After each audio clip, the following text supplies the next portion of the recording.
Khadija T V کے تمام ناظرین کی خدمت میں عید سعید قربان یا عید الاضحیٰ کی مبارکباد پیش کرتے ہیں۔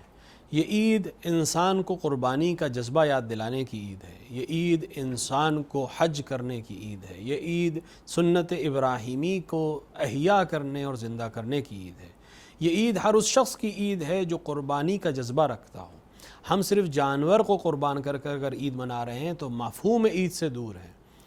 اور دوسرا پیغام اس سلسلے میں مجھے آپ کی خدمت میں یہ دینا ہے کہ قربانی کر کے گوشت کو فریج میں سٹور نہ کریں۔ اس پر حق ان لوگوں کا ہے جن کے گھر میں واقعاً گوشت تبھی میسر ہوتا ہے جب کوئی دوسرا ان کو بھیجتا ہے، لہٰذا ایک حق ان کا ہے۔ عزیزوں اور رشتہ داروں کو بھیجنے سے پہلے ان لوگوں کی فکر کریں جن کے گھر میں واقعاً تب تک گوشت کھانے کو نصیب نہیں ہوتا جب تک کوئی دوسرا نہ بھیجوائے۔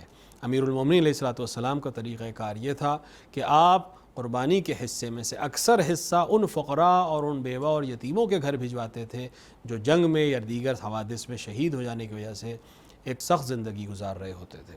ہم بھی کوشش کریں کہ سنت امیر المومنین پر عمل کرتے ہوئے قربانی کے اکثر حصے کو ان غریب اور نادار لوگوں کے درمیان بھیجیں جو واقعاً اس کے ہم سے زیادہ ضرورت مند ہیں۔ خدا ہمیں توفیق عطا فرمائے کہ ہم صحیح معنوں میں عید الاضحیٰ کے معانی کو سمجھ کر اس کو منا سکیں۔ وصلی اللہ علی سیدنا محمد وآلہ الطیبین الطاہرین۔